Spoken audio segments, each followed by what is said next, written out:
الحمد للہ وکفا وسلام علی عبادہ الذین اصطفا اما بعد فاعوذ باللہ من الشیطان الرجیم بسم اللہ الرحمن الرحیم رب اشرح لی صدری ویسر لی امری واحلل عقدۃ من لسانی یفقہوا قولی۔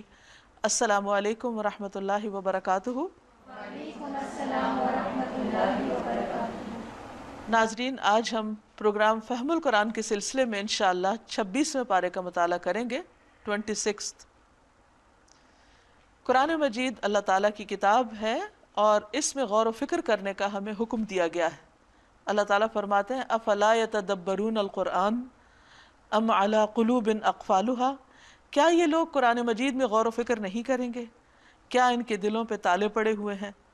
تو ہم سب کو چاہیے کہ اپنے دلوں کو اس کتاب کے لیے کھولیں، اپنے کانوں کو کھولیں، اپنی آنکھوں کو، اپنی صلاحیتوں کو اجاگر کریں اور اس کتاب میں خوب غور و فکر کریں اور اس میں سے اپنے عمل کے لیے موتی چنیں تاکہ ہم ان کو اپنے اوپر سجا سکیں، اپنے اعمال اور اپنے اخلاق میں لا سکیں، اپنی روزمرہ زندگی کے اس کو مطابق ڈھال سکیں۔ اللہ تعالی ہمیں اس کی توفیق عطا فرمائے۔ سورۃ الاحقاف سے شروع کریں گے ہم۔ بسم اللہ الرحمن الرحیم، شروع اللہ کے نام سے جو بے انتہا مہربان نہایت رحم فرمانے والا ہے۔ حامیم، حروف مقطعات جن کا اصل معنی اللہ کے سوا کسی کو معلوم نہیں، یہ آیات متشابہات میں سے ہیں۔ تنزیل الکتاب من اللہ العزیز الحکیم، اس کتاب کا نزول یعنی قرآن مجید کا آنا اللہ زبردست اور دانا کی طرف سے ہے جو حکمت والا ہے۔ ما خلقنا السماوات والارض وما بینہما الا بالحق واجل مسمی والذین کفروا عما انذروا معرضون، ہم نے زمین اور آسمانوں کو اور ان ساری چیزوں کو جو ان کے درمیان ہیں، یعنی اوپر سے نیچے تک جو کچھ بھی ہے، برحق یعنی ایک مقصد کے ساتھ اور ایک مدت خاص کے تعین کے ساتھ پیدا کیا ہے، یعنی ایک وقت مقرر تک کے لیے، ٹیمپریریلی ہے، ہمیشہ کے لیے نہیں ہے۔ انسان اگر کائنات کا مطالعہ کرے، زمین پہ پائی جانے والی چھوٹی سے چھوٹی چیز کو بھی اگر پراپرلی اسٹڈی کرے، غور و فکر کرے، تو اس کا بھی کوئی نہ کوئی کام ہوتا ہے، اس کا بھی کوئی نہ کوئی مقصد ہوتا ہے۔ بعض اوقات بیکار نظر آنے والے کیڑے مکوڑے ہمیں یوں لگتا ہے جیسے ایسے ہی ہمیں تنگ کر رہے ہیں، حالانکہ وہ بھی اپنے ایک مشن پر ہوتے ہیں۔ اگر چیونٹیوں کے اوپر اگر غور کیا جائے تو ان کی پوری ایک سلطنت ہے، پوری ایک آرگنائزیشن ہے، ان کے اندر ایک ڈسپلن ہے، اور بعض اوقات وہ انسانوں سے بڑھ کر سمجھداری کے کام کر رہی ہوتی ہیں، زیادہ بہتر طور پر ایفیشنسی دکھاتی ہیں۔ تو اگر ایک چیونٹی کی زندگی بامقصد ہے، ایک شہد کی مکھی بامقصد ہے، تو یہ کیسے ہو سکتا ہے کہ انسان کو اللہ تعالیٰ نے ایسے ہی کھیلنے کے لیے اس دنیا میں بھیج دیا ہو اور اس کی زندگی کا کوئی مقصد نہ ہو؟ فرمایا ہر چیز بامقصد ہے، ہر چیز حکمت پر مبنی ہے، اس کا کوئی معنی ہے، اس کا کوئی فائدہ ہے، خواہ ہمیں وہ نظر آئے یا نہ آئے۔ اور پھر دوسری چیز یہ ہے کہ ایک خاص ٹائم تک کے لیے ہے۔ والذین کفروا عما انذروا معرضون، مگر یہ کافر لوگ اس حقیقت سے منہ موڑے ہوئے ہیں جس سے ان کو خبردار کیا گیا، یعنی ان کو بتایا گیا کہ تمہاری زندگی کا ایک مقصد ہے اور وہ یہ کہ تم اپنے خالق کو، اپنے رب کو پہچانو، اور جو پیغمبر آئے ہیں ان کے بتائے ہوئے طریقوں کے مطابق اپنے رب کو راضی کرو، لیکن وہ اس تعلیم سے، اس کتاب سے، ان نصیحتوں سے منہ موڑے ہوئے ہیں۔ کیوں؟ اس لیے کہ وہ اپنی خواہشات کے مطابق زندگی بسر کرنا چاہتے ہیں۔ اے نبی صلی اللہ علیہ وسلم، ان سے کہیے کیا تم نے آنکھیں کھول کر دیکھا بھی، کبھی غور کیا کہ وہ ہستیاں ہیں کیا جنہیں تم اللہ کو چھوڑ کے پکارتے ہو؟ یعنی کبھی جس چیز سے تم کچھ مانگ رہے ہو یا جس کے آگے ماتھا ٹیک رہے ہو، کبھی سوچو کہ یہ ہے کیا چیز، اس کی نیچر پر غور کرو، دیکھو اس کے پاس کیا طاقت ہے، کون سی صلاحیت ہے، کیا قوت ہے، کون سے اختیارات ہیں۔ ان کے پاس تو کچھ بھی نہیں، وہ تو سم ٹائم پتھر کے ٹکڑے ہیں یا کہیں کوئی درخت ہے یا کہیں بھڑکتی آگ ہے، ان کے پاس تو کچھ بھی نہیں ہے۔ اس لیے ان کو تم پکارنے اور ان سے اپنی حاجات پوری کرنے کے لیے جو فریادیں کرتے ہو، وہ سب بالکل اکارت اور بیکار ہیں۔ ذرا مجھے دکھاؤ تو صحیح کہ زمین میں انہوں نے کیا پیدا کیا ہے، یعنی جس سے تم مانگ رہے ہو، جس کو تم سجدہ کر رہے ہو، ان کا کمال کیا ہے، ان کی تعظیم کس بنا پہ کر رہے ہو، یا آسمانوں کی تخلیق اور تدبیر میں ان کا کیا حصہ ہے، چلیے بنانے میں نہیں سی پلاننگ میں ان کا کیا حصہ ہے، اس سے پہلے آئی ہوئی کوئی کتاب یا علم کا کوئی بقیہ ان عقائد کے ثبوت میں تمہارے پاس ہے تو وہی لے آؤ اگر تم سچے ہو. یعنی اگر کوئی تمہارے پاس ریویلڈ نالج ہے، کوئی بک ہے، یا پھر کوئی اسٹیبلشڈ نالج ہے، کوئی فیکٹس ہیں جن سے تم پروو کر سکتے ہو تو وہ دکھاؤ اگر تم اپنی بات میں سچے ہو، اپنے عمل میں درست ہو. لیکن ایسا کچھ بھی نہیں ہے. آخر اس شخص سے زیادہ بہکا ہوا اور کون انسان ہوگا جو اللہ کو چھوڑ کر ان کو پکارے جو قیامت تک اسے جواب نہیں دے سکتے، اور دنیا میں اپنی آنکھوں سے دیکھتے ہیں کہ وہ بولتے نہیں ہیں، تو پھر کیوں پلٹ کے ان کے پاس جاتے ہیں؟ کیا عقل سے کام نہ لیں گے؟ اور وہ تو اس سے بھی بے خبر ہیں کہ پکارنے والے ان کو پکار رہے ہیں، وہ تو بالکل غافل ہیں، وہ تو سن بھی نہیں پا رہے، اگر وہ فوت ہو چکے ہیں تو بھی، اور اگر وہ زندہ کسی آبجیکٹ کی شکل میں ہے تو بھی. اور جب تمام انسان جمع کیے جائیں گے اس وقت وہ اپنے پکارنے والوں کے دشمن اور ان کی عبادت کے منکر ہوں گے، وہ اس کو قبول نہیں کریں گے.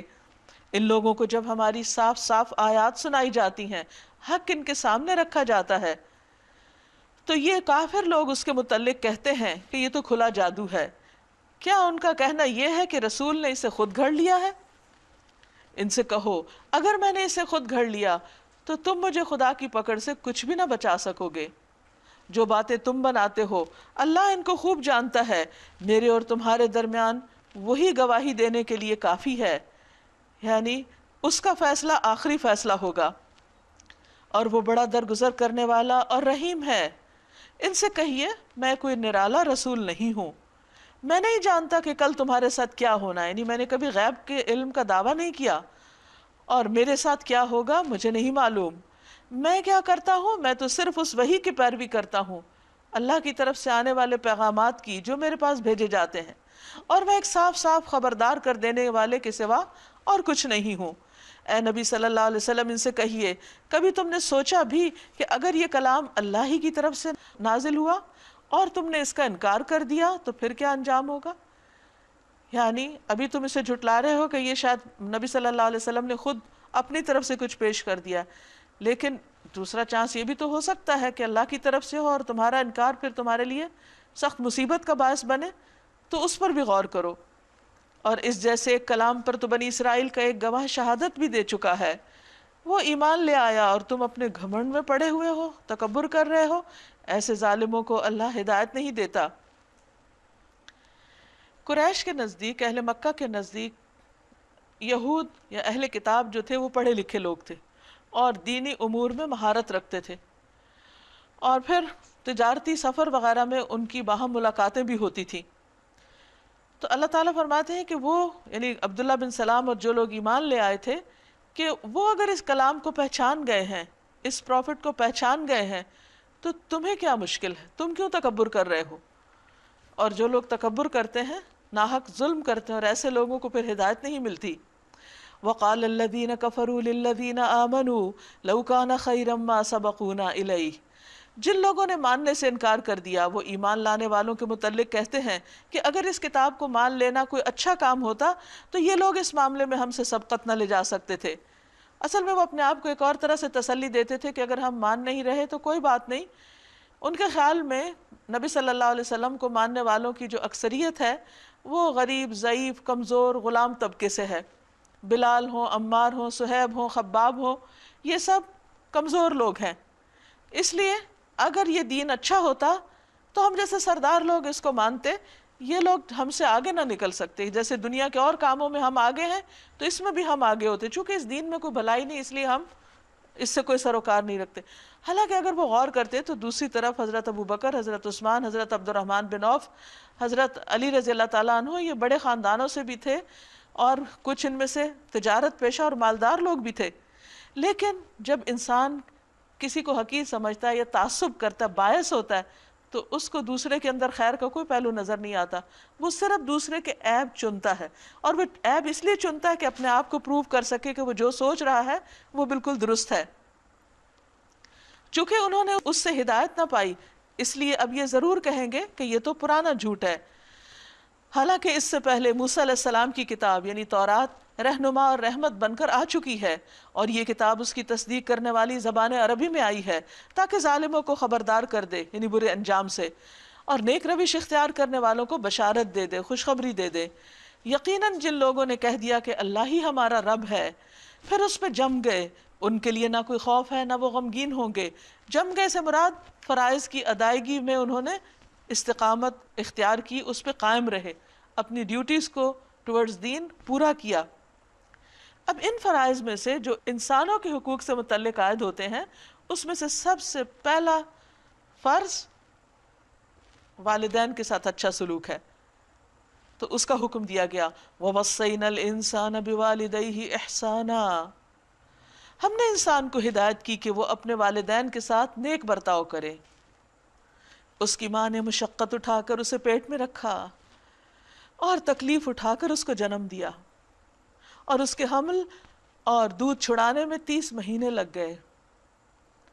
یعنی اتنا عرصہ ایک ماں اپنے بچے کے ساتھ جسمانی طور پر بھی تھکتی ہے اور ذہنی طور پر بھی آکیوپائیڈ رہتی ہے، پھر اس کی اپنی زندگی سے زیادہ بچے کی زندگی اہم ہو جاتی ہے، اور انسانی رشتوں میں سے ماں کے علاوہ کوئی ایسی قربانی نہیں دیتا اتنی محبت اور پیار کے ساتھ، اس لیے خاص طور پر اس کا حق یہاں بتایا گیا، یہاں تک کہ جب وہ اپنی پوری طاقت کو پہنچا، یعنی 18 سال کا ہو گیا اور 40 سال کا ہو گیا، یعنی پہلی میچیورٹی کی ایج جو ہوتی ہے وہ 18 ایئرز ہوتی ہے، اور پھر اس کے بعد ساری میچیورٹی مکمل طور پر 40 ایئرز میں آتی ہے۔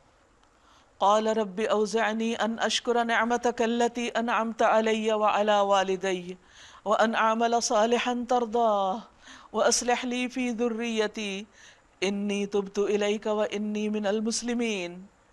اس نے کہا اے میرے رب مجھے توفیق دے کہ میں تیری ان نعمتوں کا شکر ادا کروں جو تو نے مجھے اور میرے والدین کو عطا فرمائی، اور ایسا نیک عمل کروں جس سے تو راضی ہو جائے، اور میری اولاد کو بھی نیک بنا کر مجھے سکھ دے، میں تیرے حضور توبہ کرتا ہوں اور میں مسلمانوں میں سے ہوں، فرما برداروں میں سے ہوں۔ اب اس میں آپ دیکھیے کہ انسان جب خود بڑا ہو جاتا ہے، خود والدین میں شامل ہو جاتا ہے، تو اس وقت اپنے والدین کی قدر زیادہ آتی ہے، اور پھر نہ صرف یہ کہ والدین کی بلکہ اپنی اولاد کی بھی اس کو فکر ہوتی ہے۔ یہ بہت ہی خوبصورت دعا ہے اور اس کو کثرت سے پڑھنا چاہیے کیونکہ اس کا فائدہ بہت ہے۔ فرمایا اولئک الذین نتقبل عنہم احسن ما عملوا، ان لوگوں سے، اس طرح کے لوگوں سے جو صرف کوشش نہیں کریں بلکہ دعائیں بھی مانگیں، ہم ان کے بہترین اعمال کو قبول کرتے ہیں اور ان کی برائیوں سے درگزر کر جاتے ہیں، یعنی ان کے اچھے اچھے کاموں کو بہترین طریقے سے لیتے ہیں، ایکسیپٹ کرتے ہیں، اور اگر ان سے کوئی کمی بیشی، کیونکہ انسان ہے کبھی تھکا ہوتا ہے، کبھی اس کی اپنی کچھ مجبوریاں ہوتی ہیں کہ پیرنٹس کو نہیں دیکھ سکتا یا بچوں کی صحیح تربیت نہیں کر پاتا، کبھی والدین کو دیکھتا تو بچے اگنور ہو جاتے ہیں، کبھی بچوں کو دیکھتا تو والدین اگنور ہو جاتے ہیں، تو ایسی صورت میں اللہ تعالیٰ ان دعاؤں کے مانگنے والوں سے ان کی کوتاہیوں کو، برائیوں کو معاف کر دیں گے، درگزر فرمائیں گے، یہ جنتی لوگوں میں شامل ہوں گے اس سچے وعدے کے مطابق جو ان سے کیا جاتا رہا ہے۔ اور جس شخص نے اپنے والدین سے کہا اف تنگ کر دیا تم نے، کیا تم مجھے خوف دلاتے ہو کہ میں مرنے کے بعد پھر قبر سے نکالا جاؤں گا؟ یعنی جو آخرت کو نہیں مانتا، خدا کو نہیں مانتا، اسے اپنے اعمال کی فکر نہیں، وہ کبھی والدین کا بھی خیر خواہ نہیں ہو سکتا، والدین کی نصیحتیں اس کو بہت بری لگتی ہیں اور وہ بدتمیزی سے بات کرتا ہے۔ پھر کیا کہتا ہے کہ مرنے کے بعد پھر قبر سے نکالا جاؤں گا، میرا حساب کتاب ہوگا، حالانکہ مجھ سے پہلے بہت سی نسلیں گزر چکی، ان میں سے تو کوئی اٹھ کے نہیں آیا۔ یعنی لا یعنی سے دلائل۔ ماں اور باپ اللہ کی دہائی دے کے کہتے ہیں ارے بد نصیب مان جا، اللہ کا وعدہ سچا ہے، مگر وہ کہتا ہے یہ سب اگلے وقتوں کی پرانی کہانیاں، قصے، یعنی اللہ کی باتیں اس کو قصے کہانیاں لگتے ہیں۔ یہ وہ لوگ ہیں جن پر عذاب کا فیصلہ چسپاں ہو چکا ہے، یعنی اس طرح کا اخلاق اور کردار رکھنے والے اللہ کی پکڑ سے بچ نہ سکیں گے۔ ان سے پہلے جنوں اور انسانوں کے جو ٹولے اسی کماش کے ہو گزرے انہیں میں یہ بھی جا شامل ہوں گے، بے شک یہ گھاٹے میں رہ جانے والے لوگ ہیں۔ وَلِكُلٍّ دَرَجَاتٌ مِّمَّا عَمِلُوا، ہر ایک کے لیے درجات ہیں اس کے مطابق جو انہوں نے عمل کیے۔ جو احسان کے جس درجے پر ہوگا اس کا مقام بھی اتنا ہی بلند ہوگا۔ وَلِيُوَفِّيَهُمْ أَعْمَالَهُمْ وَهُمْ لَا يُظْلَمُونَ، تاکہ اللہ ان کے کیے کا پورا پورا بدلہ ان کو دے، ان پر ظلم ہرگز نہ کیا جائے گا۔ وَيَوْمَ يُعْرَضُ الَّذِينَ كَفَرُوا عَلَى النَّارِ، پھر جب یہ کافر آگ کے سامنے لا کھڑے کیے جائیں گے تو ان سے کہا جائے گا تم اپنے حصے کی نعمتیں اپنی دنیا کی زندگی میں ختم کر چکے اور ان کا لطف تم نے اٹھا لیا، اب جو تکبر تم زمین میں کسی حق کے بغیر کرتے رہے اور جو نافرمانیاں تم نے کی ان کی پاداش میں آج تم کو ذلت کا عذاب دیا جائے گا۔ یعنی قیامت کے دن پھر انسان کو اپنے کیے کا بدلہ پانا ہوگا۔ رسول اللہ صلی اللہ علیہ وسلم نے فرمایا قیامت کے دن جہنم والوں میں سے ایک آدمی کو لایا جائے گا جو دنیا والوں میں سب سے زیادہ نعمتیں رکھتا تھا، اس کو جہنم میں ایک غوطہ دیا جائے گا، پھر اس سے کہا جائے گا کہ اے ابن آدم، کیا تو نے کبھی کوئی بھلائی بھی دیکھی تھی؟ کیا تجھے کبھی کوئی نعمت بھی ملی تھی؟ وہ کہے گا اے میرے رب، اللہ کی قسم نہیں۔ عبد الرحمن بن عوف کے پاس کھانا لایا گیا، وہ روزے سے تھے، تو انہوں نے کہا مصعب بن عمیر شہید کیے گئے، وہ مجھ سے افضل تھے، انہیں جس چادر کا کفن دیا گیا اس سے ان کا سر چھپاتے تو پاؤں کھل جاتے، پاؤں چھپاتے تو سر کھل جاتا۔ تم دیکھ رہے ہو کہ دنیا ہمارے لیے کشادہ کر دی گئی ہے، ہمیں تو یہ ڈر ہے کہ کہیں ہماری نیکیوں کا بدلہ یہیں اس دنیا میں ہی نہ ہمیں دیا جا رہا ہو۔ اس کے بعد آپ رو پڑے اور کھانا چھوڑ دیا۔ وَاذْكُرْ أَخَا عَادٍ، اور ان کے سامنے عاد کے بھائی کا ذکر کرو، یعنی ہود علیہ السلام کا، جبکہ اس نے احقاف میں اپنی قوم کو خبردار کیا تھا۔ احقاف حقف کی جمع ہے جس کا معنی ہوتا ہے ریت کا ٹیلا، یعنی ریتلے ٹیلوں والا علاقہ تھا۔ بہرحال بہت خوشحالی تھی ان پر، یہ جنوبی عرب کا علاقہ تھا، یمن وغیرہ کے قریب، لیکن اب اس علاقے میں خاص طور پر خشک صحرا ہے جس کو الرب الخالی بھی کہا جاتا ہے، یعنی وہ قوم اس طرح تباہ برباد ہوئی کہ اس میں اب کچھ بھی نہیں نظر آتا، کچھ بھی نہیں اگتا۔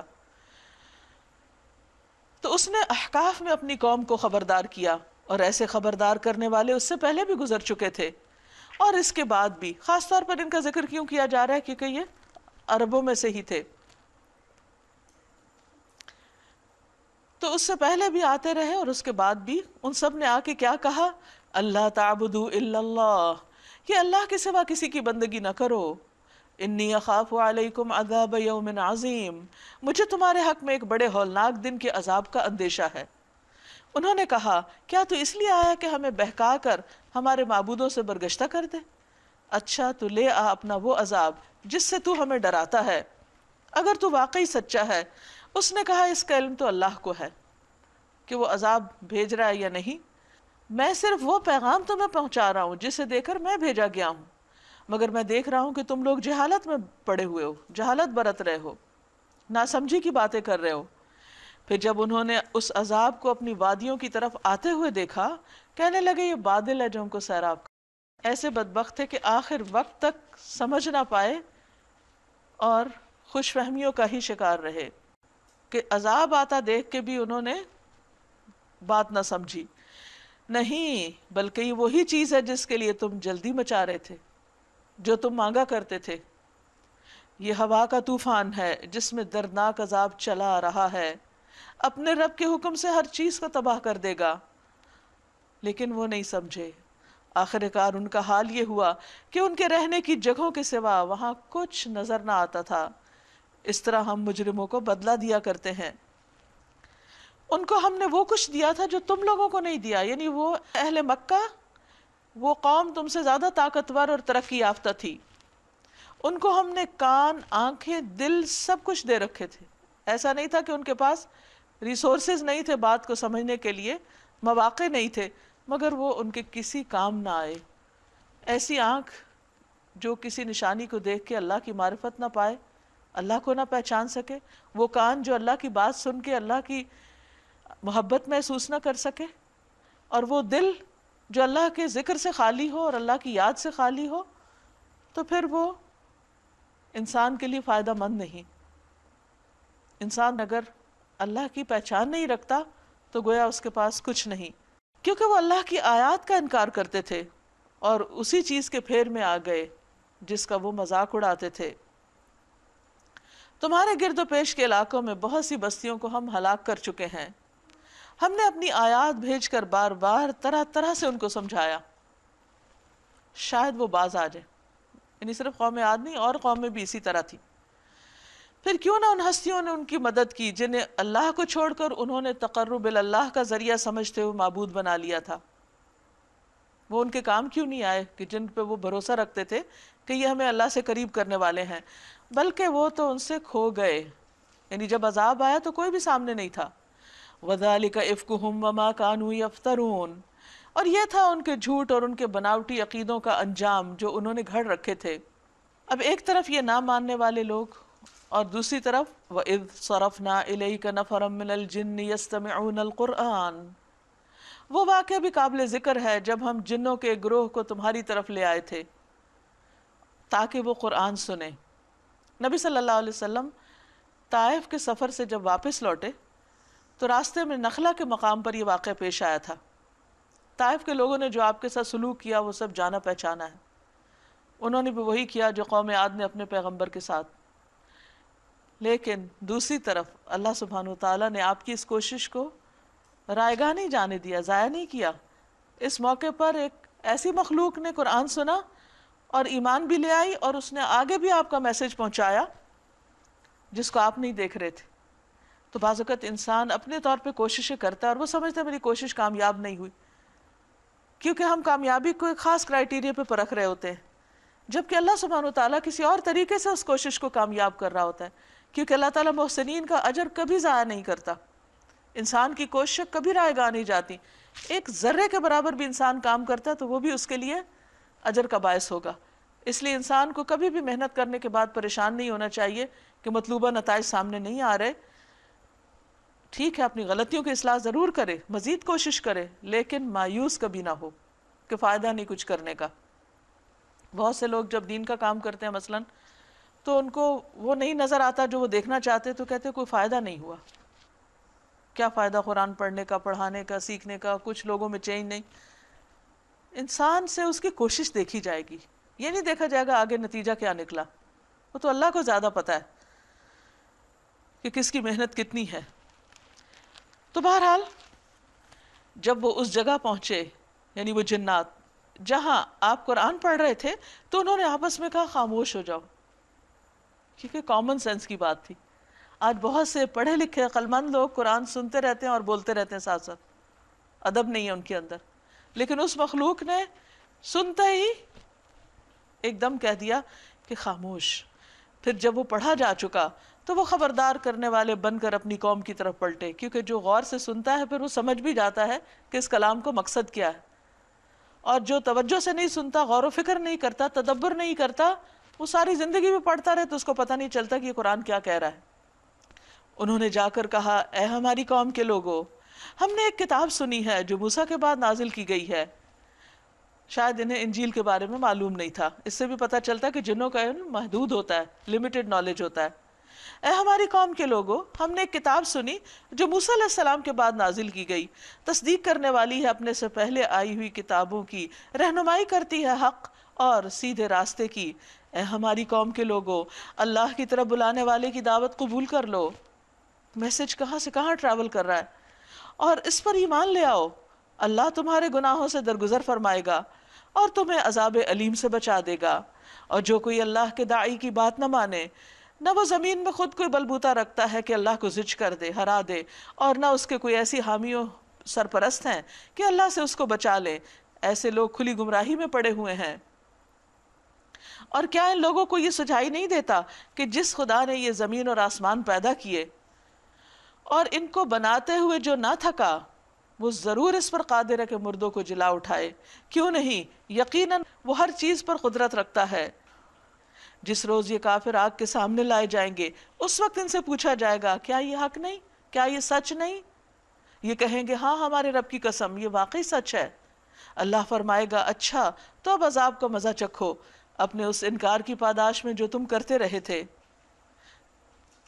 فاصبر کما صبر اولو العزم من الرسل ولا تستعجل لهم.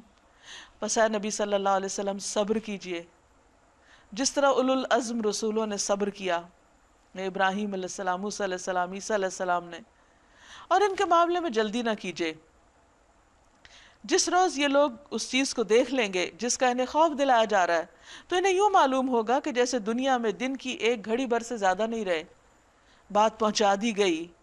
فَهَلْ يُهْلَكُ إِلَّا الْقَوْمُ الْفَاسِقُونَ. اب کیا نافرمان لوگوں کے سوا کوئی اور ہلاک ہوگا.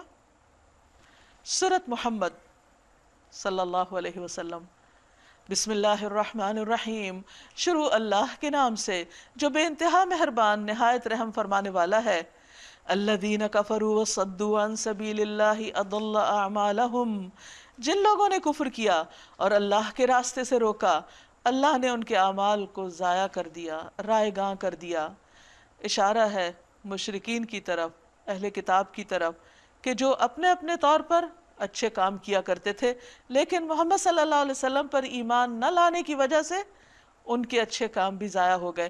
مثلا مشرکین مکہ بیت اللہ کے خادم تھے، مجاور تھے، حج اور عمرہ بھی کیا کرتے تھے، اپنے طور پر عبادات بھی کیا کرتے تھے، صدقہ خیرات کرتے تھے، مہمان نواز بہت تھے، رشتہ داروں کا بہت خیال رکھتے تھے، عہد کی بہت پابندی کرتے تھے. لیکن چونکہ ان کا ایمان درست نہیں تھا، بنیاد درست نہیں تھی، انہوں نے نبی صلی اللہ علیہ وسلم سے بلا وجہ کی ایک ضد ٹھان لی، تو اس بنا پر ان کے اعمال ضائع ہو گئے، ان کے کیے کرائے پہ پانی پھر گیا. والذین آمنوا وعملوا الصالحات وآمنوا بما نزل على محمد وهو الحق من ربهم کفر عنہم سیئاتہم واصلح بالہم. اس کے بالکل اپوزٹ، برعکس، وہ لوگ جو ایمان لائے اور انہوں نے اچھے کام کیے اور وہ اس چیز پر ایمان لائے جو محمد صلی اللہ علیہ وسلم پر اتاری گئی تھی اور وہ حق ہے، ان کے رب کی طرف سے ہے، تو ان کا معاملہ بالکل مختلف ہوا. اللہ نے ان کی برائیاں ان سے دور کر دی، ان کے نیک عمل ضائع کر دیے، ان کی برائیاں ان سے دور کر دی اور ان کا حال درست کر دیا. یہ اس لیے کہ کفر کرنے والوں نے باطل کی پیروی کی اور ایمان لانے والوں نے اس حق کی پیروی کی جو ان کے رب کی طرف سے آیا ہے. اس طرح اللہ ان لوگوں کو ٹھیک ٹھیک حیثیت بتائے دیتا ہے، یعنی کس کا عمل، کس کا کام کس درجے میں ہے، اس کا نتیجہ کیا نکلے گا.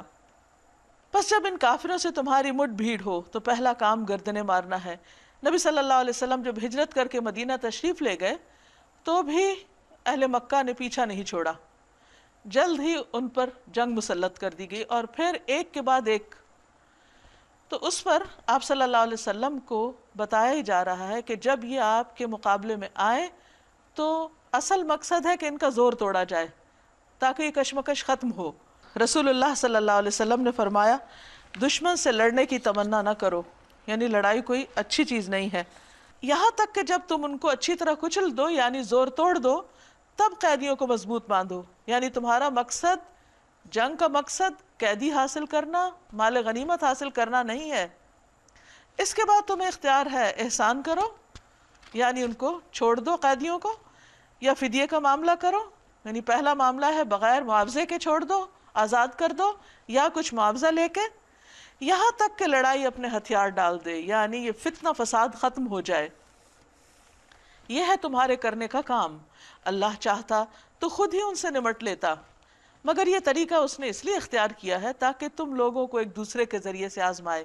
اللہ یہ دیکھنا چاہتا ہے کہ کون اللہ کے وفادار ہیں جو اللہ سبحانہ وتعالیٰ کے دین کے خادم اور مددگار ہوں گے، اور جو لوگ اللہ کی راہ میں مارے جائیں اللہ ان کے اعمال کو ہرگز ضائع نہ کرے گا.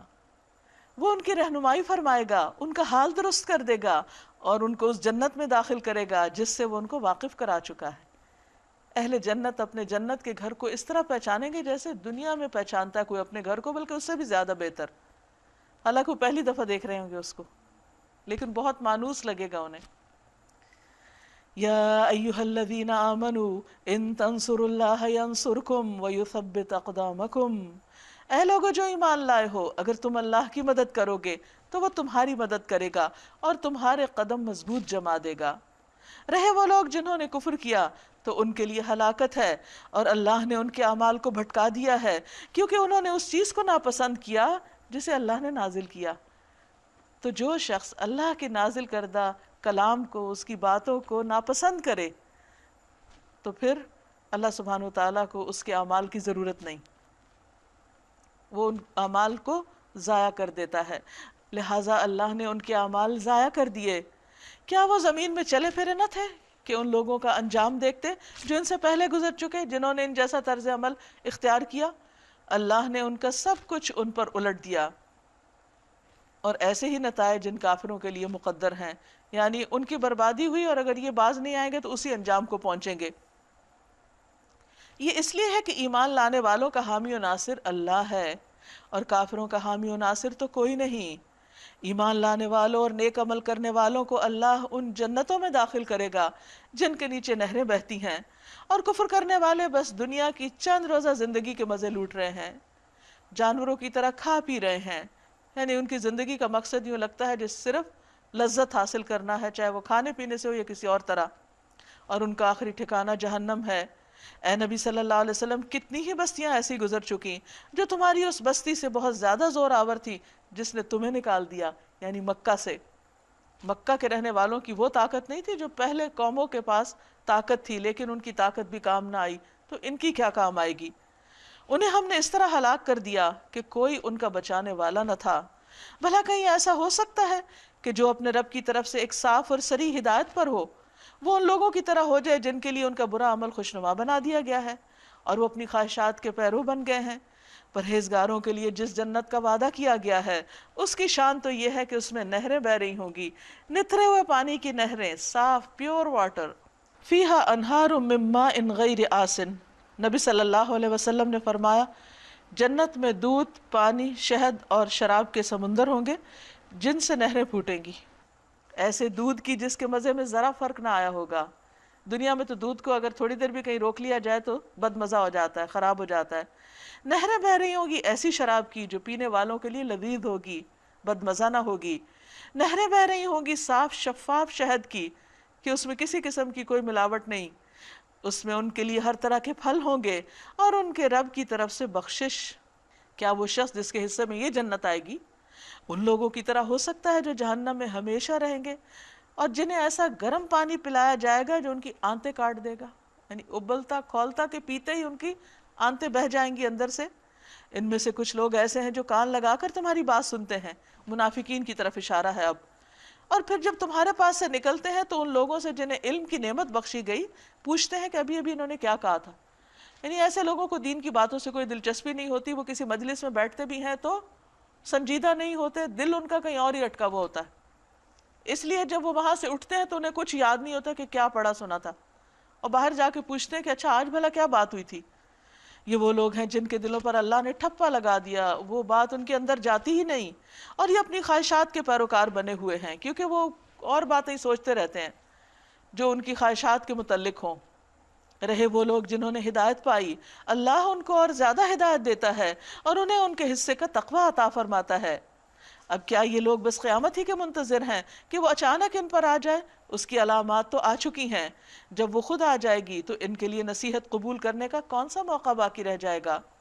پس اے نبی صلی اللہ علیہ وسلم خوب جان لیجئے کہ اللہ کے سوا کوئی عبادت کے لائق نہیں، اور معافی مانگیے اپنے قصور کے لیے بھی اور مومن مردوں اور عورتوں کے لیے بھی۔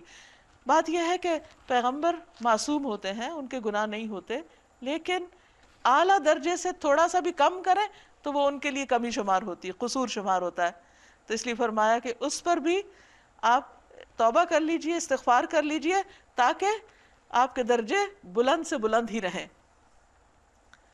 اور مومن مردوں اور عورتوں کے لیے بھی اللہ تمہاری سرگرمیوں کو بھی جانتا ہے اور تمہارے ٹھکانے سے بھی واقف ہے۔ وَيَقُولُ الَّذِينَ آمَنُوا لَوْلَا نُزِّلَتْ سُورَةٌ، جو لوگ ایمان لائے وہ کہہ رہے تھے کہ کوئی سورت کیوں نہیں نازل کی جاتی جس میں جنگ کا حکم دیا جائے، مگر جب ایک محکم سورت نازل کر دی گئی جس میں جنگ کا ذکر تھا تو تم نے دیکھا کہ جن کے دلوں میں بیماری تھی، منافقت تھی، وہ تمہاری طرح دیکھ رہے تھے جیسے کسی پہ موت چھا گئی، کیونکہ منافق کسی کام کے آنے سے پہلے بڑی بڑی باتیں کرتا ہے، جہاد سے پہلے جہاد کی باتیں کرتا ہے، اور جب جہاد فرض ہو جاتا ہے تو پھر اس سے بھاگنے کی فکر کرتا ہے. تو منافق ہوتا ہی وہ ہے کہ جس کے قول اور فعل میں تضاد ہو، یعنی منہ سے تو بڑی بڑی باتیں کرے لیکن عمل اس کا بالکل اپوزٹ ہو، کام کے وقت غائب ہو. افسوس ان کے حال پر، ان کی زبان پر ہے اطاعت کا اقرار اور اچھی اچھی باتیں، مگر جب قطعی حکم دے دیا گیا اس وقت وہ اللہ سے اپنے عہد میں سچے نکلتے تو انہی کے لیے اچھا تھا، یعنی پھر اپنی کمٹمنٹ نبھاتے تو بات بنتی. اب کیا تم لوگوں سے اس کے سوا کچھ اور توقع کی جا سکتی ہے کہ اگر تم الٹے منہ پھر گئے تو زمین میں فساد برپا کرو گے اور آپس میں ایک دوسرے کے گلے کاٹو گے؟ یہ وہ لوگ ہیں جن پر اللہ نے لعنت کی اور ان کو اندھا اور بہرا بنا دیا. کیا ان لوگوں نے کبھی قرآن پر غور نہیں کیا یا ان کے دلوں پہ تالے چڑھے ہوئے ہیں؟ حقیقت یہ ہے کہ جو لوگ ہدایت واضح ہونے کے بعد اس سے پھر گئے ان کے لیے شیطان نے اس روش کو سہل بنا دیا اور جھوٹی توقعات کا سلسلہ ان کے لیے دراز کر رکھا ہے. اسی لیے انہوں نے اللہ کے نازل کردہ دین کو ناپسند کرنے والوں سے کہہ دیا کہ بعض معاملات میں ہم تمہاری مانیں گے، یعنی بظاہر ایمان کا اقرار کرنے کے باوجود بھی ان کی دلچسپیاں دین کے دشمنوں کے ساتھ ہی رہیں. اللہ ان کی خفیہ باتیں خوب جانتا ہے جو انہوں نے چھپ چھپ کے دوسروں سے معاہدے کیے. پھر اس وقت کیا حال ہوگا جب فرشتے ان کی روحیں قبض کریں گے، یعنی ان منافقین پہ کیا گزرے گی، اور ان کے منہ اور پیٹھوں میں مارتے ہوئے انہیں لے جائیں گے. تو اس سے یہ پتہ چلتا ہے کہ اگر کوئی شخص اپنے اللہ، اپنے دین، اپنے رسول، اپنے مشن کے ساتھ سنسیئر نہیں ہوتا تو موت کے وقت سے اس کی سزا شروع ہو جاتی. کیونکہ بہت سے لوگ کہتے ہیں نا کہ ابھی تو فیصلہ ہی نہیں ہوا، قیامت ہی نہیں آئی تو یہ سزا کیوں؟ یہ سزا ہے اس غداری کی، بے وفائی کی جس میں وہ رنگے ہاتھوں پکڑے گئے. تو جب کوئی مجرم پکڑا جاتا ہے تو اس پر اسی وقت سے اس کی پکڑ شروع ہو جاتی ہے، اس کو ہینڈ کف لگا دیے جاتے ہیں یا اس کی مار پٹائی بھی بعض کیسز میں ہوتی ہے. تو یہی انجام ان کا ہوا کیونکہ ان کی وفاداریاں مشکوک تھیں. یہ اسی لیے تو ہوگا کہ انہوں نے اس طریقے کی پیروی کی جو اللہ کو ناراض کرنے والا ہے. یہ کیوں ہوا؟ کیونکہ وہ اللہ کو غضبناک کرنے والے کام کرتے ہیں اور اس کی رضا کا راستہ اختیار کرنا پسند نہ کیا. اسی بنا پر اس نے ان کے سب اعمال ضائع کر دیے جو انہوں نے ظاہری اسلام میں کیے بھی تھے. کچھ نمازیں پڑھی، کچھ صدقہ خیرات دیا اپنے آپ کو مسلمان شو کرنے کے لیے، وہ سب بھی صاف ہو گئے. کیا وہ لوگ جن کے دلوں میں بیماری ہے یہ سمجھے بیٹھے ہیں کہ اللہ ان کے دلوں کے کھوٹ ظاہر نہیں کرے گا؟ ہم چاہیں تو انہیں تم کو آنکھوں سے دکھا دیں اور ان کے چہروں سے تم ان کو پہچان لو، مگر ان کے انداز کلام سے تو تم ان جان ہی لوگے، یعنی وہ صرف باتیں کرنے والے لوگ ہیں. اللہ تم سب کے اعمال سے خوب واقف ہے، یعنی اسے باتیں نہیں کام چاہیے. ہم ضرور تم لوگوں کو آزمائش میں ڈالیں گے تاکہ تمہارے حالات کی جانچ کریں. مخلص مومنوں کو، منافقوں کو، سب کو اللہ آزماتا ہے تاکہ پتہ چل جائے کہ سچا کون ہے اور دیکھ لیں کہ تم میں مجاہد اور ثابت قدم کون ہیں. حتی نعلم المجاہدین منکم والصابرین، جو دین کے رستے میں آنے والی مشکلات پر صبر کرتے ہیں، جمے رہتے ہیں. وَنَبْلُوَ أَخْبَارَكُمْ، اور تمہاری جانچ پڑتال تمہارے حالات کی ہم کرتے ہی رہیں گے. جن لوگوں نے کفر کیا اور اللہ کی راہ سے روکا اور رسول سے جھگڑا کیا جبکہ ان پر راہ راست سیدھی راہ واضح ہو گئی تھی، در حقیقت وہ اللہ کا کچھ بھی نقصان نہیں کر سکتے بلکہ اللہ ہی ان کا سب کیا کرایا غارت کر دے گا. اس صورت میں بار بار جس چیز کی تکرار ہے وہ اعمال کا ضائع ہونا ہے. اعمال کی قبولیت کا انحصار کس پر ہے؟ اچھی نیت اور اخلاص پر، اللہ رسول کے ساتھ وفاداری پر، سچے ایمان پر. اگر اندر سے انسان کھوٹا ہے تو ظاہری اعمال فائدہ نہیں دیتے. یا ایھا الذین آمنوا اطیعوا اللہ واطیعوا الرسول ولا تبطلوا اعمالکم، اے لوگو جو ایمان لائے ہو تم اللہ کی اطاعت کرو، بات مانو اور رسول کی اطاعت کرو اور اپنے اعمال کو برباد نہ کر لو، یعنی نافرمانیاں کر کے. رسول اللہ صلی اللہ علیہ وسلم نے فرمایا جس نے ہمارے دین میں خود سے کوئی نئی چیز پیدا کر دی جو اس میں نہیں تھی تو وہ رد ہے، ریجیکٹڈ ہے. کفر کرنے والوں اور اللہ کی راہ سے روکنے والوں اور مرتے دم تک کفر پہ جمے رہنے والوں کو تو اللہ ہرگز معاف نہ کرے گا. بس تم بودے نہ بنو اور صلح کی درخواست نہ کرو، تم ہی غالب رہنے والے ہو، اللہ تمہارے ساتھ ہے اور تمہارے اعمال کو وہ ہرگز ضائع نہیں کرے گا. جب تم اس کی راہ میں قربانیاں کرو گے تو پھر تمہاری چھوٹی چھوٹی کوششیں بھی قبول ہو جائیں گی. انما الحیات الدنیا لعب ولہو، انسان دین کے راستے میں قربانی کیوں نہیں کرتا؟ کیونکہ وہ دنیا کی رونق میں کھو جاتا ہے. یہ دنیا کی دلچسپیاں اس کا راستہ روک لیتی ہیں. فرمایا کیا ہے یہ دنیا؟ نرا کھیل تماشا. اگر تم ایمان رکھو اور تقوی کی روش پر چلتے رہو. وَإِن تُؤْمِنُوا وَتَتَّقُوا يُؤْتِكُمْ أُجُورَكُمْ وَلَا يَسْأَلْكُمْ أَمْوَالَكُمْ. اگر تم ایمان رکھو اور تقوی کی روش پر چلتے رہو تو اللہ تمہارے اجر تم کو دے گا اور وہ تمہارے مال تم سے نہ مانگے گا. اگر وہ کہیں تمہارے مال تم سے مانگ لے اور سب کے سب تم سے طلب کر لے تو تم بخل کر جاؤ اور وہ تمہارے کھوٹ ابھار لائے گا. یعنی آزمائش میں اللہ اسی لیے ڈالتا ہے کہ پتہ چل جائے کون سنسیئر ہے اور کون نہیں. دیکھو تم لوگوں کو دعوت دی جا رہی ہے کہ اللہ کی راہ میں مال خرچ کرو. اس پر تم میں سے کچھ لوگ ہیں جو بخل کر رہے ہیں, دل کھول کے نہیں دیتے. حالانکہ جو بخل کرتا ہے وہ در حقیقت اپنے آپ ہی سے بخل کرتا ہے. اللہ تو غنی ہے, تم ہی اس کے محتاج ہو. اگر تم منہ موڑو گے, تم اس کے دین کے راستے میں نہیں نکلو گے, تم قربانی نہیں کرو گے تو اللہ تمہاری جگہ کسی اور قوم کو لے آئے گا اور وہ تم جیسے نہ ہوں گے.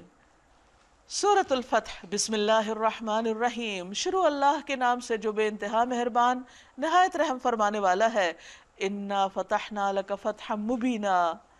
اے نبی صلی اللہ علیہ وسلم, ہم نے آپ کو کھلی فتح عطا کر دی تاکہ اللہ تمہاری اگلی پچھلی ہر کوتاہی سے درگزر فرمائے اور تم پر اپنے نعمت کی تکمیل کر دے اور تمہیں سیدھا راستہ دکھائے اور تم کو زبردست کامیابی عطا کرے. نبی صلی اللہ علیہ وسلم کو 6 ہجری میں ایک خواب آیا کہ آپ عمرے کے لیے تشریف لے گئے. آپ نے صحابہ کو خواب سنایا اور عمرے کی تیاری شروع کر دی. 1400 افراد پر مشتمل ایک پرامن قافلہ مکہ کی طرف بڑھنے لگا. جب وہ مدینہ سے تقریباً 250 میل کے فاصلے پہ پہنچا اور مکہ سے صرف 13 میل دور تھا تو ان کو روک دیا گیا. جگہ تھی حدیبیہ. اب بات چیت شروع ہوئی کہ ہم پرامن طریقے سے آئے ہیں, ہمارا مقصد صرف عمرہ کرنا ہے, ہمیں اجازت دی جائے. لیکن قریش نے اس کو انا کا مسئلہ بنا لیا اور کسی صورت میں نہیں مانے. بہرحال آخر بہت ساری بات چیت کے بعد ایک معاہدہ صلح لکھا گیا جس کو صلح حدیبیہ کہا جاتا ہے. اس میں یک طرفہ طور پر مشرکین کی ساری شرائط مان لی گئی. مسلمان اس صلح کو اپنے لیے ذلت سمجھ رہے تھے اور بہت سے لوگ اس پر بہت پریشان تھے اور ان کے لیے اس کو ایکسیپٹ کرنا بہت مشکل ہو رہا تھا. بہرحال نبی صلی اللہ علیہ وسلم نے سب کو احرام کھولنے کا حکم دیا, قربانی کے جانور قربان کرنے کا. صحابہ کے لیے بہت بھاری ہو گیا یہ. بہرحال ام سلمہ سے آپ نے ذکر کیا کہ لوگ بات نہیں سن رہے تو انہوں نے مشورہ دیا. اس پر آپ صلی اللہ علیہ وسلم نے خود اپنا احرام کھولا, قربانی کی اور اپنے بال منڈا دیے.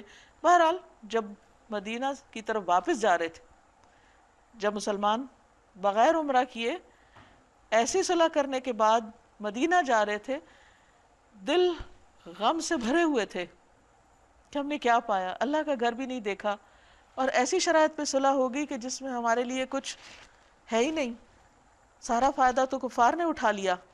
تو اللہ سبحانہ وتعالیٰ نے واپسی پر یہ آیات نازل کی, ایسے غم کے موقع پر, ایسی پریشانی کے موقع پر کہ اللہ نے آپ کو کھلی فتح عطا کر دی. تو وہ کہتے تھے یہ فتح ہے.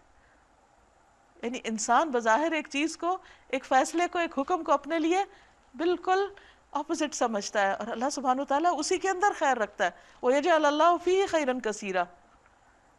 بہت سی ناپسندیدہ باتیں زندگی میں, ناپسندیدہ فیصلے بظاہر لگتا ہے کہ انسان کے حق میں بڑے نقصان دہ ہیں لیکن ان میں بہت خیر ہوتی ہے.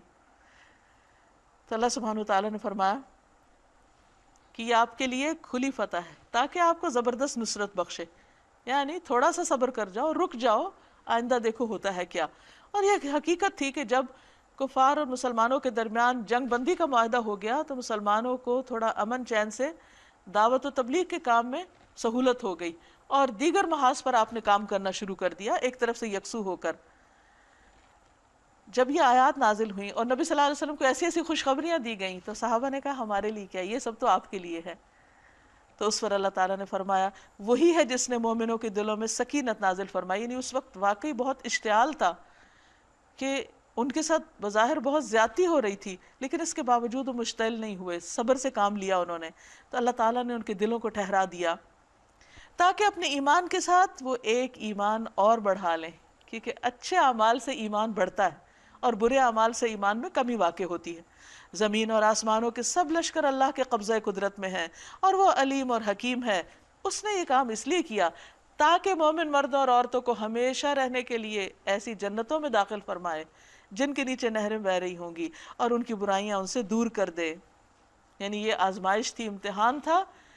یہ ایک بہت بڑی حقیقت ہے۔ ایک حدیث میں بھی آتا ہے کہ جب ایک بندہ صرف اپنے اعمال کی وجہ سے بلند مقام پہ نہیں پہنچتا تو اللہ سبحانہ وتعالیٰ اس کو کسی آزمائش سے دوچار کر دیتے ہیں، اور پھر وہ تھوڑے وقت میں صبر کر کے بہت اونچے مقام پہ چلا جاتا ہے، کیونکہ انما یوفی الصابرون اجرہم بغیر حساب، صبر کرنے والوں کو ان کا اجر بغیر حساب کے، بے حساب، ان لمیٹڈ دیا جائے گا۔ تو یہ ایک حقیقت ہے کہ صبر ایسی چیز ہے کہ جس کی بنا پر انسان کے درجات بہت بلند ہوتے، اس کی خطائیں معاف ہوتی، کیونکہ یہ بہت ہی مشکل کام ہوتا ہے، بہت کڑوی گولی ہوتی ہے جو انسان کو کھانی ہوتی ہے، جس کے بعد شفا نصیب ہوتی ہے۔ اللہ کے نزدیک یہ بڑی کامیابی ہے، یعنی تم اسے کامیابی نہیں سمجھ رہے، لیکن یہ حقیقت میں تمہارے لیے بہت بڑی کامیابی ہے کہ تمہاری برائیاں دور ہو جائیں، تمہارے ایمان بڑھ جائیں، اور تمہیں آخرت میں بلند درجات مل جائیں۔ اور کیا چاہیے انسان کو؟ دنیا کی کوئی بھی بڑی سے بڑی کامیابی جلد اس کی ایکسائٹمنٹ بھی ختم ہو جاتی، لیکن آخرت کی کامیابی تو ہمیشہ کے لیے۔ کبھی آپ سوچیں، کبھی تنہائی میں تھوڑی دیر بیٹھ کے سوچیں کہ ایک ایسی زندگی جسے کبھی ختم نہیں ہونا، اور وہ ہر طرف سے خوشی اور عیش و عشرت سے بھری ہوئی ہے، اس کے مقابلے میں اس دنیا کی کیا حقیقت ہے کہ جس کے پیچھے انسان اپنی جان کھوئے یا اپنا ایمان کھوئے، اور ان منافق مردوں اور عورتوں اور مشرک مردوں اور عورتوں کو سزا دے جو اللہ کے متعلق برے گمان رکھتے ہیں۔ برائی کے پھیر میں وہ خود ہی آ گئے، اللہ ان پر غضبناک ہوا اور اس نے ان پر لعنت کی، اور ان کے لیے جہنم مہیا کر دی جو بہت ہی برا ٹھکانہ ہے۔ وَلِلَّهِ جُنُودُ السَّمَاوَاتِ وَالْأَرْضِ وَكَانَ اللَّهُ عَزِيزًا حَكِيمًا، زمین اور آسمانوں کے لشکر اللہ ہی کے قبضہ قدرت میں ہیں، اور وہ زبردست اور حکیم ہے۔ یعنی یہاں یہ بتایا جا رہا ہے کہ اللہ سبحانہ وتعالیٰ جب کسی کی مدد کرنا چاہتا ہے تو اسے کسی کی ضرورت نہیں، اور صرف انسان یہ مت سمجھے کہ میں کچھ کروں گا تو ہوگا، اس کا کام کرنے کے لیے بے پناہ مخلوق ہے، اور وہ اس مخلوق کے بغیر بھی سب کچھ کر سکتا ہے، اور وہ زبردست اور حکیم ہے۔ اے نبی صلی اللہ علیہ وسلم، ہم نے آپ کو شہادت دینے والا یعنی حق کا اظہار کرنے والا بنایا، بشارت دینے والا اور خبردار کرنے والا، لِتُؤْمِنُوا بِاللَّهِ وَرَسُولِهِ، تاکہ تم اللہ اور اس کے رسول پر ایمان لاؤ، وَتُعَزِّرُوهُ وَتُوَقِّرُوهُ، اور تاکہ تم اس کا ساتھ دو، اس کی تعظیم کرو، عزت کرو، اور صبح و شام اللہ کی تسبیح کرتے رہو۔ اے نبی صلی اللہ علیہ وسلم، جو لوگ آپ سے بیعت کر رہے تھے، اصل میں ہوا یہ کہ جب مسلمانوں اور اہل مکہ کے درمیان نیگوشیشن شروع ہوئی تو آپ صلی اللہ علیہ وسلم نے حضرت عثمان کو بھیجا تھا ان کے پاس بات چیت کرنے کے لیے، تو وہ کافی دیر واپس نہیں آئے، تو یہ خبر مشہور ہو گئی کہ ان کو قتل کر دیا گیا، کیونکہ یہ ایک امبیسڈر کا قتل تھا جس کا بدلہ لینا ضروری تھا۔ تو نبی صلی اللہ علیہ وسلم نے پھر مسلمانوں سے ایک درخت کے نیچے بیعت لی کہ اب تیار ہو جاؤ لڑنے کے لیے۔ تو بہرحال اس کے بعد حضرت عثمان واپس آ گئے اور جنگ نہیں ہوئی، لیکن وہ بھی ایک امتحان تھا۔ تو جو لوگ اس وقت، جبکہ ان کے پاس صرف ایک تلوار تھی، کچھ لڑنے کے لیے بھی نہیں تھا اور اس تیاری سے آئے بھی نہیں تھے، تو ایسے بے سر و سامانی کے موقع پر اور بے سر و سامانی کے ساتھ وہ اللہ کے نبی صلی اللہ علیہ وسلم کے ساتھ عہد کرنے لگ گئے کہ آپ جو کہیں گے ہم کریں گے۔ تو یہ ایک بہت بڑی بات تھی، اس پر اللہ نے ان سب کو معاف کر دیا اور ان کے ساتھ رضامندی کا وعدہ کیا۔ اے نبی صلی اللہ علیہ وسلم، جو لوگ تم سے بیعت کر رہے تھے، اور اسی لیے بیعت الرضوان یعنی اللہ کی رضامندی کی بیعت شمار ہوئی، وہ دراصل اللہ سے بیعت کر رہے تھے، ان کے ہاتھ پر اللہ کا ہاتھ تھا۔ اب جو اس عہد کو توڑے گا اس کی عہد شکنی کا وبال اس کی اپنی ہی ذات پر ہوگا، اور جو اس عہد کو وفا کرے گا جو اس نے اللہ سے کیا ہے، اللہ ان قریب اس کو بڑا اجر عطا فرمائے گا۔ اے نبی صلی اللہ علیہ وسلم، بدوی عربوں میں سے جو لوگ پیچھے چھوڑ دیے گئے تھے، یعنی نبی صلی اللہ علیہ وسلم جب عمرہ کرنے کے لیے جا رہے تھے تو آس پاس کے جو دیہاتوں میں قبائل وغیرہ تھے ان میں سے کچھ لوگ ساتھ نہیں آئے، کیونکہ وہ یہ دیکھ رہے تھے کہ بھلا ہوتا ہے کیا، یہ اپنے دشمنوں کے گھر جا رہے ہیں تو ان کے ساتھ کیا بیتے گی، اگر یہاں یہ کامیاب ہو گئے تو ہم آئندہ پھر ساتھ جائیں گے۔ فرمایا وہ اب ضرور آ کر تم سے کہیں گے کہ ہمیں اپنے اموال اور بال بچوں کی فکر نے مشغول کر رکھا ہے، بہانے کریں گے، آپ ہمارے لیے مغفرت کی دعا کر دیں۔ آپ دیکھیے کہ بہت دفعہ انسان جب دین کی خدمت کے لیے، اللہ کے کام کے لیے نہیں نکلتا، یہی دو باتیں ہوتی ہیں اس کے سامنے، یہی بہانہ ہوتا ہے کہ بال بچے ہیں، گھر بار ہیں، مال ہیں، جاب ہے، ایسا ہے ویسا ہے اس لیے یہ کام نہیں کر سکا، تو آپ ہمارے لیے بخشش کی دعا کریں۔ یہ لوگ اپنی زبانوں سے وہ باتیں کہتے ہیں جو ان کے دلوں میں نہیں ہوتی، یعنی یہ صرف زبانی کلامی بہانے ہوتے ہیں، اس کی حقیقت کچھ بھی نہیں۔ اصل بات یہ ہوتی ہے کہ ان کی اپنی مرضی نہیں ہوتی، ورنہ حقیقی معنوں میں اگر کسی کا عذر ہو تو وہ تو اللہ تعالیٰ بھی قبول کرتا ہے۔ ان سے کہنا اچھا یہی بات ہے، تو کون تمہارے معاملے میں اللہ کے فیصلے کو روک دینے کا کچھ بھی اختیار رکھتا ہے؟ اگر وہ تمہیں کوئی نقصان پہنچانا چاہے یا نفع بخشنا چاہے، تمہارے اعمال سے تو اللہ باخبر ہے۔ یعنی اللہ تعالیٰ کا فیصلہ تو علم کی بنا پہ ہوتا ہے، جو تمہارے عمل سے متعلق وہ رکھتا ہے کہ تم کرتے کیا ہو، اور اس کے لیے کسی کو دکھاوا کرنے کی ضرورت بھی نہیں ہوتی، بس اللہ نے جان لیا کافی ہے۔ مگر اصل بات وہ نہیں جو تم کہہ رہے ہو، یہ جھوٹ ہے، جھوٹا بہانہ ہے، اور اللہ کو سب پتا ہے۔ بلکہ تم نے یوں سمجھا کہ رسول اور مومنین اپنے گھر والوں میں ہرگز پلٹ کے نہیں آئیں گے، تو مکہ جا رہے ہیں وہیں ختم ہو جائیں گے، اور یہ خیال تمہارے دلوں کو بہت بھلا لگا، چلو اچھا ہے، کام تمام ہو جائے گا، یہ سب جھگڑا ختم ہو جائے گا، اور تم نے بہت برے گمان کیے، اور تم سخت بدباطل لوگ ہو، یعنی دل میں تم منافقت چھپائے ہوئے اور بہت بگڑے ہوئے لوگ ہو۔ اللہ اور اس کے رسول پر جو لوگ ایمان نہ رکھتے ہوں، ایسے کافروں کے لیے ہم نے بھڑکتی ہوئی آگ مہیا کر رکھی ہے۔ آسمانوں اور زمین کی بادشاہی کا مالک اللہ ہی ہے، جسے چاہے معاف کر دے، جسے چاہے سزا دے، اور وہ غفور الرحیم ہے۔ انڈائریکٹلی ان کو نصیحت کی جا رہی ہے کہ اب بھی توبہ کر لو اور سیدھے ہو جاؤ۔ جب تم مال غنیمت حاصل کرنے کے لیے جانے لگو گے، یعنی دوسری مہموں پر، نبی صلی اللہ علیہ وسلم جب مکہ والوں سے تھوڑے امن میں آئے تو آپ نے پھر دوسرے گروہ کی شرارتوں کا نوٹس لیا، یعنی یہود وغیرہ جو تیمہ اور فدق اور خیبر کے علاقے میں تھے، ان کی سرکوبی کرنے کے لیے آپ نے پروگرام بنانا شروع کیا، تو اس کی انڈائریکٹلی بشارت بھی یہاں دے دی گئی۔ فرمایا کہ جب، کیونکہ پیچھے سورت کے شروع میں بشارتیں دے دی گئی تھی، تو اس وقت یہ کہا جا رہا ہے کہ جب تم مال غنیمت حاصل کرنے کے لیے جانے لگو گے، یعنی اگلی مہمات پر، تو یہ پیچھے چھوڑے جانے والے لوگ تم سے ضرور کہیں گے کہ ہمیں بھی اپنے ساتھ چلنے دیجئے، اور یہ چاہتے ہیں کہ اللہ کے فرمان کو بدل دے۔ یعنی اللہ کے فرمان سے مراد جو خیبر پر حضور صلی اللہ علیہ وسلم کے ساتھ جانے کے لیے صرف انہی کو اجازت ملی تھی جو بیت الرضوان میں شریک تھے، تو اس کو یہ بدلنا چاہتے تھے۔ ان سے صاف کہہ دینا کہ تم ہمارے ساتھ ہرگز نہیں چل سکتے، اللہ پہلے ہی یہ فرما چکا ہے۔ یہ کہیں گے کہ نہیں، بلکہ تم لوگ ہم سے حسد کر رہے ہو، حالانکہ بات حسد کی نہیں ہے۔ بعض اوقات ایسا ہوتا ہے کہ کہنے والا کسی اور مقصد سے بات کہہ رہا ہوتا ہے اور دوسرا اپنی طرف سے کچھ اور سمجھ لیتا ہے، زیوم کر لیتا ہے، اور ضروری نہیں ہوتا کہ وہ جو سوچ رہا ہے وہی ٹھیک ہے۔ تو اس لیے انسان کو ہمیشہ حقیقت کی نظر سے چیزوں کو انالائز کرنا چاہیے، نہ کہ خود ساختہ الزام دے کے دوسرے کو اپنے آپ کو مطمئن کر لے، بلکہ یہ بات کو کم ہی سمجھتے ہیں۔ ان پیچھے چھوڑے جانے والے بدوی عربوں سے کہنا کہ عنقریب تمہیں ایسے لوگوں سے لڑنے کے لیے بلایا جائے گا جو بڑے زور آور ہیں، تم کو ان سے جنگ کرنی ہوگی یا وہ مطیع ہو جائیں گے۔ اس وقت اگر تم نے حکم جہاد کی اطاعت کی تو اللہ تمہیں اچھا اجر دے گا، اور پھر اگر تم اسی طرح منہ موڑ گئے جس طرح پہلے موڑ چکے ہو تو اللہ تم کو دردناک سزا دے گا۔ اگر اندھا اور لنگڑا اور مریض جہاد کے لیے نہ آئے تو کوئی حرج نہیں، کیونکہ معذور ہیں۔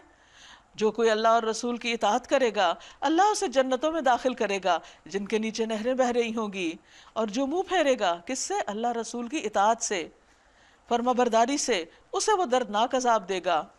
لقد رضی اللہ عن المؤمنین اذ یبایعونک تحت الشجرۃ فعلم ما فی قلوبہم فانزل السکینۃ علیہم واثابہم فتحا قریبا۔ اللہ مومنوں سے خوش ہو گیا جب وہ درخت کے نیچے تم سے بیعت کر رہے تھے، اشارہ ہے بیت الرضوان کی طرف۔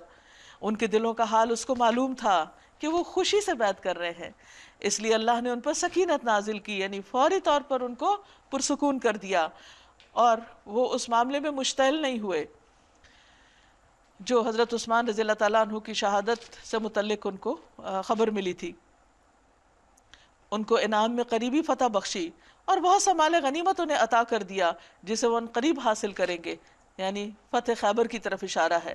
اللہ زبردست اور حکیم ہے، اللہ تم سے بکثرت اموال غنیمت کا وعدہ کرتا ہے، یعنی اب مسلمانوں کے دن پھرنے لگے ہیں اور آئندہ حالات بہتر ہو جائیں گے، جیسے سورۃ الضحیٰ میں بھی اللہ تعالیٰ فرماتے ہیں نا وَلَسَوْفَ يُعْطِيكَ رَبُّكَ فَتَرْضَىٰ وَلَلْآخِرَةُ خَيْرٌ لَكَ مِنَ الْأُولَىٰ۔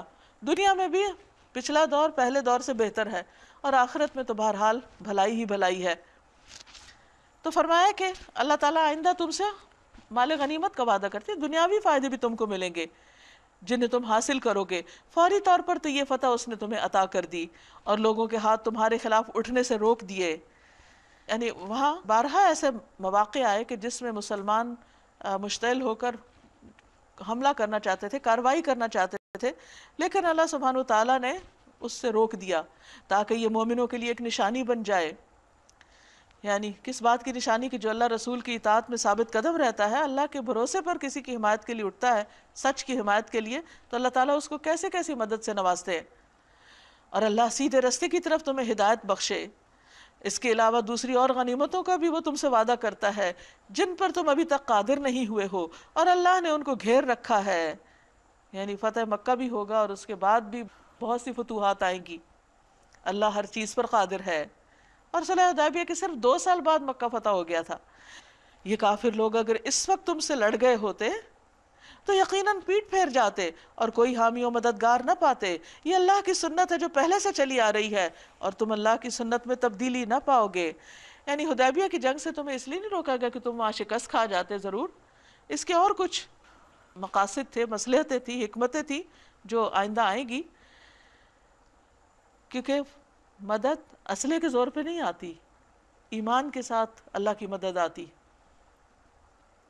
وہی ہے جس نے مکہ کی وادی میں ان کے ہاتھ تم سے اور تمہارے ہاتھ ان سے روک دیے، حالانکہ وہ ان پر تمہیں غلبہ عطا کر چکا تھا، اور جو کچھ تم کر رہے تھے اللہ اسے دیکھ رہا تھا. وہی لوگ تو ہیں جنہوں نے کفر کیا اور تم کو مسجد حرام سے روکا اور ہدی کے اونٹوں کو ان کی قربانی کی جگہ تک پہنچنے نہ دیا، یعنی حرم میں نہیں جانے دیا.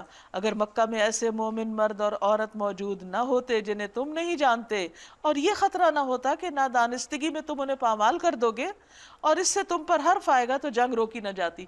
اصل میں بات یہ تھی کہ مکہ میں بہت سے لوگ مسلمان ہو کر اپنا ایمان چھپائے ہوئے تھے. اگر مسلمان اس وقت مکہ پہ چڑھائی کر دیتے، حملہ کرتے، جنگ ہوتی، تو اس میں ان کے مسلمان بھائی بھی مارے جاتے. اس لیے اللہ تعالیٰ نے مسلمانوں کے ہاتھ روک دیے تاکہ اللہ اپنی رحمت میں جس کو چاہے داخل کر لے. کیونکہ ان لوگوں سے بھی آئندہ بہت سے کام لیے جانے تھے، ان کو بھی دین کی خدمت کا موقع ملنا تھا، تو اللہ تعالیٰ نے اس جنگ کو روک دیا. وہ مومن الگ ہو گئے ہوتے تو اہل مکہ میں سے جو کافر تھے ان کو ہم ضرور سخت سزا دیتے، کیونکہ ان کے جرائم بڑے بڑے تھے. یہی وجہ ہے کہ جب ان کافروں نے اپنے دلوں میں جاہلانہ حمیت بٹھا لی، یعنی اپنی ناک کی خاطر یہ تمہیں اندر نہیں جانے دے رہے تھے، بس عزت کا معاملہ بنا لیا. نبی صلی اللہ علیہ وسلم نے فرمایا، جو شخص نامعلوم جھنڈے کے نیچے لڑے، عصبیت کے لیے غصہ کرے، یعنی تعصب کی بنا پر یا قومیت کی بنا پر، یا عصبیت کی دعوت دے یا مدد کرے، تو اگر وہ قتل ہو جائے تو یہ جاہلیت کی موت ہے. ایک اور روایت میں ہے کہ وہ میری امت میں سے نہیں. تو اللہ نے اپنے رسول اور مومنوں پر سکینت نازل فرمائی کہ صبر اور وقار کے ساتھ انہوں نے اس جاہلانہ حمیت اور اس انا اور ان کے اس ہٹ دھرمی کا مقابلہ کیا، اور مومنوں کو تقوی کی بات کا پابند رکھا کہ وہی اس کے زیادہ حقدار اور اس کے اہل تھے. اللہ ہر چیز کا علم رکھتا ہے، اللہ کو سب پتا ہے. لہٰذا بندے کو چاہیے کہ اللہ تعالیٰ کی ہدایت پر خوش دلی سے عمل کرے، کیونکہ ہمیں وہ چیزیں نظر نہیں آتی جو اللہ کو نظر آ رہی ہوتی. اللہ کے فیصلوں میں اپنے لیے خیر ہی خیر سمجھے. تو اس لیے یہاں پر ایک طرح سے تسلی دی جا رہی. اب ہوا یہ کہ چونکہ نبی صلی اللہ علیہ وسلم نے ان سب لوگوں کو اس لیے دعوت دی تھی اپنے ساتھ چلنے کی کہ ہم عمرہ کریں گے، اور یہ بتایا تھا کہ خواب دیکھا ہے. تو جب عمرے کے بغیر لوگ واپس گئے تو کچھ لوگوں کے دلوں میں ایسے ہی وسوسے آنے لگے کہ کیا اللہ کے رسول صلی اللہ علیہ وسلم کی بات سچی تھی اور وہ بشارت کہاں گئی؟ تو اس پر اللہ سبحانہ وتعالیٰ فرماتے ہیں لَقَدْ صَدَقَ اللَّهُ رَسُولَهُ الرُّؤْيَا بِالْحَقِّ. فی الواقع اللہ نے اپنے رسول کو سچا خواب دکھایا تھا جو ٹھیک ٹھیک حق کے مطابق تھا، اور اس میں بھی ڈیلے کی وجہ سے اور لوگوں کی آزمائش ہو گئی. کیونکہ اللہ تعالیٰ یعنی عام طور پہ ہمارا گمان دوسرے کے بارے میں اچھا رہتا ہے، لیکن ذرا سی کسی کام میں تاخیر ہو جائے تو ہم دوسری طرح سوچنے لگتے ہیں. فرمایا انشاءاللہ تم ضرور مسجد حرام میں پورے امن کے ساتھ داخل ہوگے، اپنے سر منڈاؤ گے، بال ترشواؤ گے، یعنی آئندہ سال. اور اس معاہدے کے اندر تھا کہ آئندہ سال مسلمان عمرے کے لیے آئیں گے اور واپس چلے جائیں گے 3 دن کے بعد، اور تمہیں کوئی خوف نہ ہوگا. وہ اس بات کو جانتا تھا جسے تم نہ جانتے تھے، اس لیے وہ خواب پورا ہونے سے پہلے اس نے یہ قریبی فتح تم کو عطا کر دی. وہ اللہ ہی ہے جس نے